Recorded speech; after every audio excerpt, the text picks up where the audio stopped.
The silence of the mountain was a weight, pressing down on the roof of the small cabin until Anne felt it in her bones. It was a silence carved from snow and stone, so profound that the rasp of her own breathing felt like a trespass.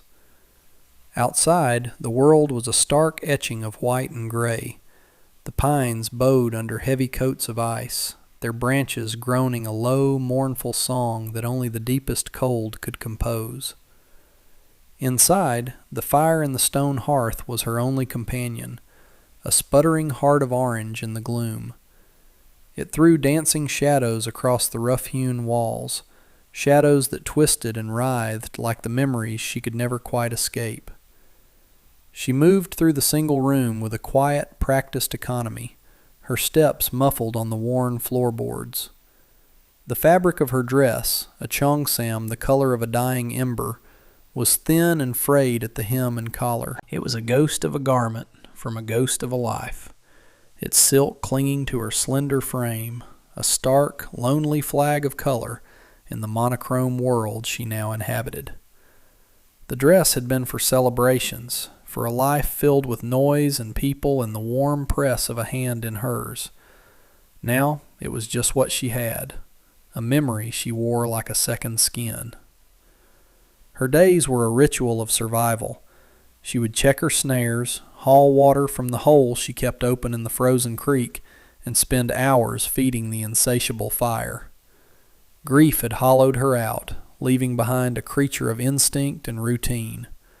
Her heart was a locked room inside her chest, the key long lost in the snows of the previous winter, buried with her husband. She had come to this mountain with him, seeking a life away from the railroads and the scornful eyes, a small patch of earth to call their own. He had built this cabin with his own hands, and then a fever had taken him, swift and merciless, leaving her utterly, terrifyingly alone. She was 25, but she felt as ancient and weathered as the granite peaks that surrounded her. That evening, as a bruised purple twilight bled across the snow, the silence was finally broken. It wasn't the groan of the pines or the crackle of the fire. It was a sound that didn't belong, a heavy, dragging scrape, followed by a thud against her door that shuddered the entire cabin. Anne froze, her hand hovering over the cast-iron pot of thin broth simmering over the flames. No one ever came this high into the mountains, especially not in the dead of winter. Fear, a cold and familiar serpent, coiled in her stomach. She reached for the heavy iron poker beside the hearth, its weight a meager comfort in her small hand. She waited, her breath held tight in her chest. Silence returned, deeper and more menacing than before. Was it the wind playing tricks? A branch falling? Or something else? Gathering a courage she didn't know she possessed, she crept to the door. Peering through a small crack in the wood, she saw nothing but the swirling snow kicked up by a rising wind. But then a low groan reached her ears, a sound of pure misery. She pressed her eye closer, her gaze dropping to the foot of the door. A shape lay there, a dark mound already being dusted with white. A man. Her first instinct was to bolt the door, to pile furniture against it and pretend she had heard nothing. This was how trouble found you. It knocked when you were most vulnerable. But the groan came again, weaker this time, a sound that snagged on the raw edges of her own sorrow. She had felt that kind of pain, the kind that scrapes the soul clean. Leaving him to the cold felt like a betrayal of her own survival, a final surrender to the emptiness. With a trembling hand she lifted the heavy wooden bar. The door swung inward with a shriek of protest, revealing the man collapsed on her doorstep. He was immense, a true giant of the mountain, built of muscle and hardship, his frame filling the doorway even as he lay half-conscious. A thick, untamed beard, matted with ice and a smear of dark blood, covered the lower half of his face. Long, dark hair, heavy with snow, fell across a broad forehead. He was dressed in thick hides and worn leather, clothing that looked as if it had been wrested from the wilderness itself. He was everything she was not, large, formidable, a raw force of nature, and he was dying on her threshold. Summoning a strength born of desperation, Anne grabbed the collar of his heavy coat. She pulled, her small frame straining, her worn slippers sliding on the floorboards. He was an anchor of dead weight, but she gritted her teeth and pulled again and again, dragging him inch by painful inch out of the biting wind and into the relative warmth of her cabin. The effort left her gasping, her lungs burning with cold air. With a final desperate heave, she got him fully inside and slammed the door, shutting out the encroaching storm. She stood over him, panting, the iron poker still clutched in her hand. The stranger was a mountain fallen in her home, and she had no idea if he brought with him a landslide or a spring thaw. The first days were a blur of tense, silent work. She discovered a deep, ugly gash on his side, crudely stitched and inflamed. Fever burned in him, making his skin hot to the touch and pulling incoherent mutters from his lips. She cleaned the wound as best she could with hot water and the last of her precious herbs, her touch gentle, but her expression guarded. She tore strips from one of her late husband's old shirts for bandages, the act a small, sharp pain in her chest. She spooned broth between his cracked lips, watching the pulse that beat strong and steady in his thick neck. He was a colossal presence in her small world. His long limbs seemed to take up all the space, his deep, fevered breathing a constant rhythm beneath the howl of the wind outside. She would watch him as he slept, this wild man who had fallen from the sky. His face, in repose, was younger than his beard suggested, etched with lines of hardship, but not cruelty. There was a profound weariness in the set of his jaw, even in sleep. She learned the landscape of his face, the sharp line of his nose, the dark sweep of his lashes against his cheek, the small scar that cut through one eyebrow. When the fever finally broke, it left him weak but lucid. He woke to find her sitting by the fire, her back to him, mending a tear in her red dress with painstaking stitches. He watched the lamplight catch the blue-black shine of her hair, the delicate line of her neck. He tried to speak, but his voice was a dry rasp. "Water," he croaked. Anne started, her head snapping around. Her eyes, dark and wary, met his. For a long moment she simply stared, her fingers frozen on her needle. Then she rose with a fluid grace and brought a tin cup of water to his makeshift bed on the floor. She knelt and held it to his lips, her expression unreadable, her touch impersonal. He drank deeply, his eyes never leaving her face. "Thank you," he said, his voice stronger now. He introduced himself as Reese. She gave a curt nod. "Anne." Their conversations began in fragments, small stones tossed into a vast pool of silence. He asked how long he had been there. She told him. He thanked her again. She merely nodded, turning back to her chores. But the silence had changed. It was no longer empty. It was filled with his presence, with the weight of unspoken questions. He watched her constantly, his gaze following her as she moved about the cabin. It wasn't a threatening stare, but one of quiet, intense curiosity. He saw the deep well of sadness in her eyes, the way she held herself as if bracing for a blow. As his strength returned, he refused to remain idle. He would insist on helping, his large hands, surprisingly gentle, taking the bucket from her to fetch water. He chopped firewood with a powerful, rhythmic swing of the axe, the clean sound of splitting wood a welcome intrusion on the quiet. He was methodical and tireless, creating a towering stack of wood against the cabin wall that promised warmth for the rest of the winter. He never pushed, never pried. He simply existed alongside her, his steady presence a strange, unnerving comfort. He moved with a quiet purpose, his massive frame navigating the small space with an unexpected grace. One evening, a blizzard raged outside, trapping them in the warm cocoon of the cabin. The wind shrieked like a hungry animal. Reese sat across the small table from her, the lantern casting a golden glow between them. He was cleaning his knife, the blade flashing in the light. Ann was kneading dough for tomorrow's bread, her hands moving with practiced skill. "That dress," he said, his voice a low rumble. "It's not from around here." Ann's hands stilled in the dough. She looked down at the faded red silk. "No." "It's beautiful," he said simply. She didn't know how to respond. No one had called her beautiful, or anything of hers beautiful, in a very long time. She felt a strange heat rise in her cheeks. "It is old," she managed to say, her voice tight. "Some things are better that way," he replied, his eyes meeting hers over the lantern's flame. In their depths, she saw a flicker of something that looked like his own brand of sorrow, a familiar shadow that resonated with hers. For the first time, the wall around her heart felt less like stone and more like ice, thin enough to crack. She saw not just a stranger, but a man who understood the language of loss.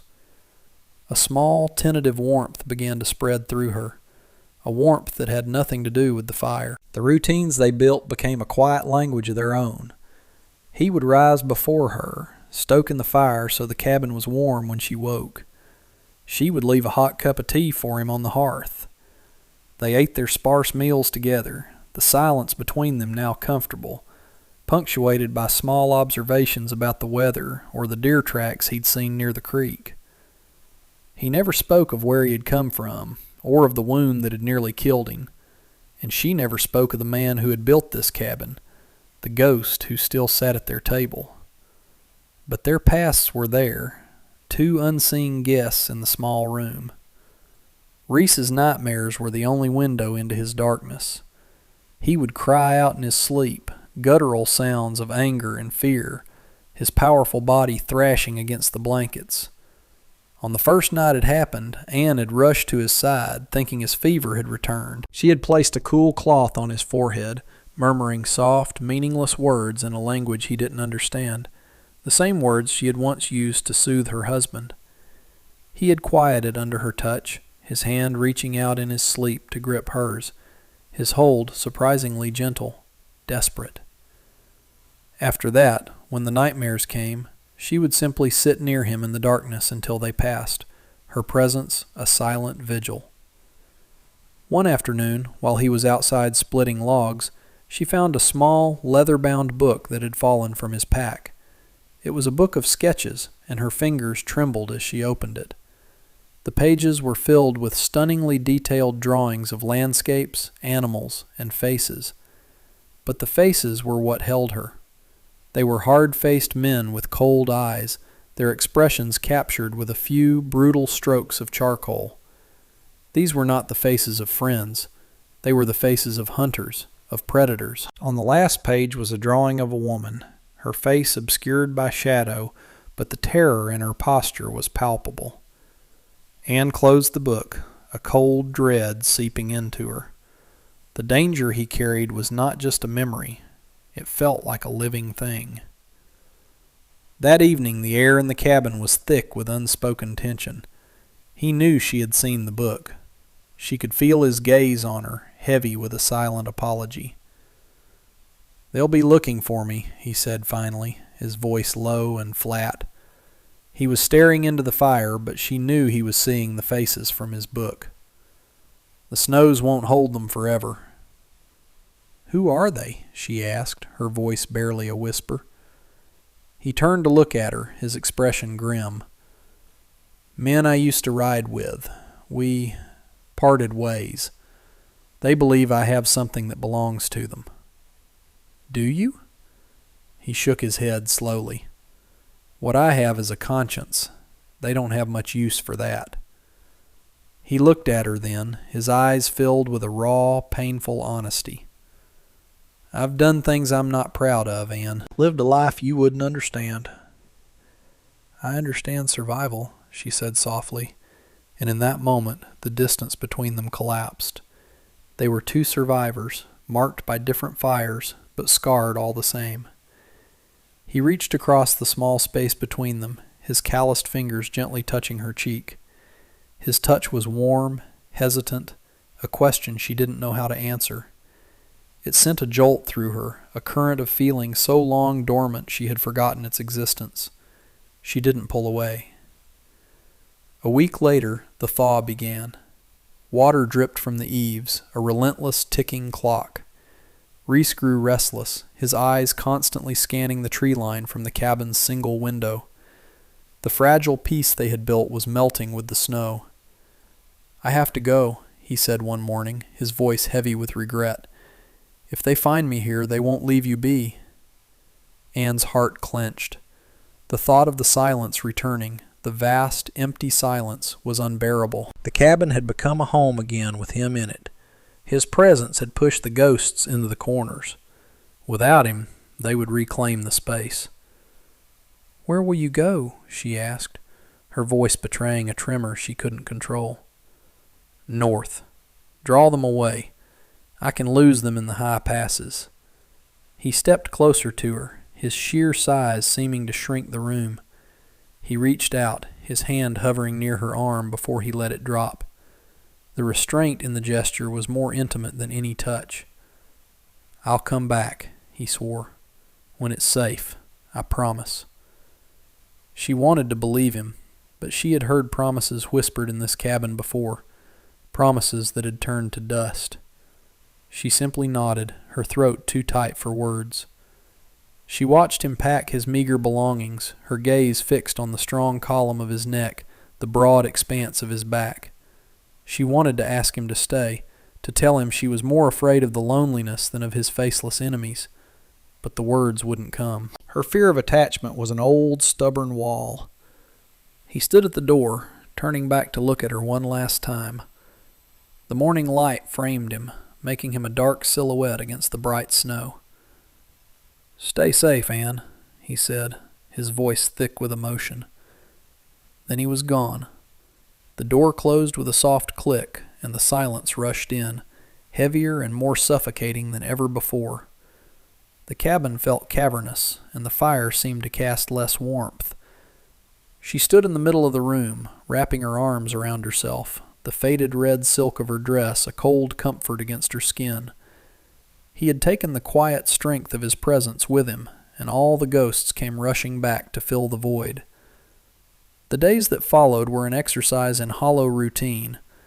Anne moved through her chores like an automaton, her thoughts a constant looping prayer for his safety. Every snap of a twig, every shadow that moved at the edge of the woods, sent a spike of alternating hope and fear through her. Was it him returning, or was it them? The world outside the cabin was no longer a neutral wilderness. It was a place of unseen threat, a landscape that held the men from his drawings. The sanctuary he had helped her rebuild felt fragile, its walls as thin as paper. One afternoon, as she was gathering kindling near the edge of the woods, she saw them. 3 riders, dark figures moving slowly against the snow, their shapes distinct and menacing. They were still a distance away, following the creek bed, but their path led directly toward her cabin. Her blood ran cold. They were real.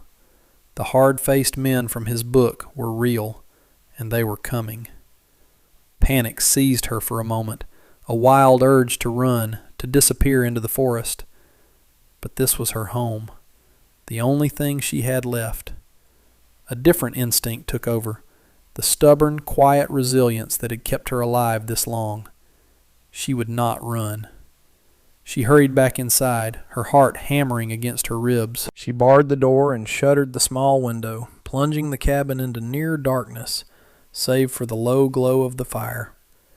She grabbed the iron poker, its familiar weight doing little to calm her trembling hands. She was a bird in a wooden cage, and the wolves were circling. She pressed herself into the darkest corner of the cabin, listening. The sound of hoofbeats grew louder, stopping just outside. She heard the crunch of boots in the snow, the low murmur of coarse voices. A heavy fist pounded on the door, the force of it rattling the frame. "We know you're in there," a gravelly voice called out. "We're looking for a friend of ours. Big fella. Answers to Reese. You open this door, and we can have a nice, friendly chat." Anne held her breath, pressing herself tighter against the wall, making herself smaller. The silence from within the cabin seemed to infuriate them. The pounding came again, harder this time. "Don't make this difficult, lady. We know he was here." "His tracks are all over this mountain. Just tell us which way he went." She remained silent, her knuckles white on the handle of the poker. Suddenly a heavy shoulder slammed against the door. The wood groaned, the bar straining. They hit it again and again. With a final splintering crack, the bar shattered and the door flew open. 3 men spilled into the dim light of the cabin. They were just as Reese had drawn them, hard, cruel men with dead eyes and sneering lips. They filled the room with a foul energy, their presence a violation of the quiet space. Their eyes swept over the cabin, taking in the sparse furnishings before landing on her. "Well now," the leader said, a slow, predatory smile spreading across his face. "Look what our boy Reese found for himself up here." He took a step toward her. "We're not going to hurt you. Not much, anyway. Just tell us what he took. Where did he hide it?" "I don't know what you're talking about," Anne said, her voice surprisingly steady. "He was hurt. I helped him. He left days ago." "We don't believe you," the man snarled, his smile vanishing. He lunged, grabbing her arm. His grip was like iron. Anne cried out, swinging the poker, but he easily twisted it from her grasp and threw it clattering into a corner. He pulled her close, his foul breath hot on her face. "We're going to tear this place apart, and then we're going to tear you apart." Just as his grip tightened, a shadow fell across the open doorway. A voice, low and deadly as a rock slide, filled the room. "Let her go." It was Reese. He stood there, his massive frame blocking the light, his face a mask of cold fury. He hadn't gone north. He had circled back, unable to leave her, drawn by a fear that had proven to be terrifyingly real. In his hand, he held the axe he had used to chop her firewood. The men froze, their sneers turning to shock, then to wary anger. "Reese," the leader spat, "you always did have a soft spot for strays." "I told you to stay away from her," Reese said, his voice a low growl. He took a step into the cabin, his presence an immediate, overwhelming force. The room crackled with violence waiting to be unleashed. The confrontation was a whirlwind of brutal, desperate motion. It wasn't a fight of skill or finesse. It was a raw, primal struggle for survival in the cramped space. Reese moved with the terrifying speed of a cornered bear, the axe a gleaming extension of his arm. The cabin, her sanctuary, became a storm of crashing bodies and splintered wood. Anne scrambled away, pressing herself against the far wall as the men lunged at Reese. He met them with a force of nature, a controlled explosion of rage directed at the threat to her, to the small pocket of peace he had found. The sounds were sickening, the thud of fists, the sharp crack of bone, a final choked cry. When it was over, an unnerving quiet fell. 2 of the men were down, unmoving. The leader was slumped against the wall, a dark stain spreading across his chest. Reese stood in the middle of the room, breathing heavily, his body trembling with the aftermath of violence. The floorboards were slick with blood. He dropped the axe, its clang echoing in the sudden stillness. He turned to her, and she saw a fresh wound on his arm, blood dripping onto the floor. But it was the look in his eyes that struck her, not of triumph, but of deep, gut-wrenching shame. He had brought the ugliness of his past into her home. Without a word, Anne went to him. She took his wounded arm, her touch gentle, and led him to a stool by the fire. She tore another strip from the same old shirt she had used before, her hands steady as she cleaned and bound the new wound. The air was thick with the metallic smell of blood and the unspoken weight of what had just happened. He had saved her life, but in doing so, he had shown her the monster he believed himself to be. He watched her, his face etched with pain. "I'm sorry, Anne," he whispered, his voice hoarse. "I'm so sorry you had to see that. I never should have come here." She finished tying the bandage and looked up at him, her dark eyes meeting his. She saw the self-loathing there, the fear that she would now see him only as a killer. She reached up and cupped his bearded cheek, her thumb stroking the rough skin. "You came back," she said softly. It was all that mattered. He hadn't abandoned her. He had faced his demons to protect her. In the quiet that followed, the walls between them finally crumbled into dust. The violence had stripped away all pretense, leaving only the raw, undeniable truth of their connection. He leaned into her touch, his eyes closing, a shudder racking his large frame. He was so strong, yet so vulnerable. He had shown her his darkness, and she had not run. Later, after they had cleaned the cabin, an act of reclaiming their space from the horror, they sat by the fire. The bodies were gone, dragged out into the snow, a grim task they had shared in silence. The broken door was propped shut, a temporary fix. "I have to leave for good this time," Reese said, his gaze fixed on the flames. "It's not safe for you while I'm here." "And it's not safe for you out there alone," she countered, her voice firm. He turned to her, his expression weary.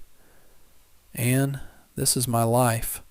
Running, looking over my shoulder. You deserve peace, the kind you had before I fell on your doorstep." "I didn't have peace," she confessed, the words tearing from a place deep inside her. "I had silence. I was a ghost in my own home. You made it feel real again." A tear traced a path down her cheek. "Don't go." Reese looked at her, his heart aching. He saw her then, truly saw her, not as a fragile bird, but as a woman of incredible strength, a survivor who had faced her own darkness and endured. He saw a future in her eyes, a life he never thought he could have. "Marry me, Anne," he said, the words rushing out, full of a desperate hope. "Stay with me. We can leave this place, go somewhere new, where no one knows us. We can build a life, a real one, together." She looked at him, her heart swelling with a feeling so powerful it frightened her. It was what she wanted more than anything, but her own ghosts rose up to choke her. The memory of her husband, the guilt of surviving, the fear of loving and losing again. "Please," she whispered, her voice breaking. "Please don't marry me." He looked confused, hurt. "Why?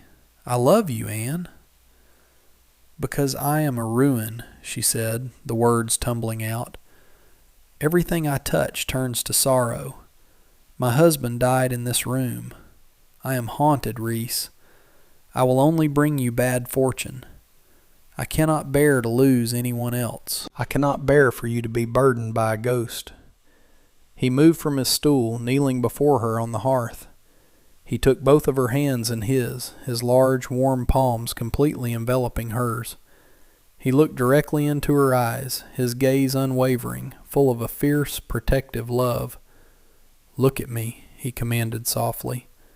"I'm not afraid of your ghosts. I have plenty of my own. Maybe our ghosts can learn to live together." He brought her hands to his lips, kissing her knuckles gently. "You're not a ruin, Anne. You're the strongest person I've ever known.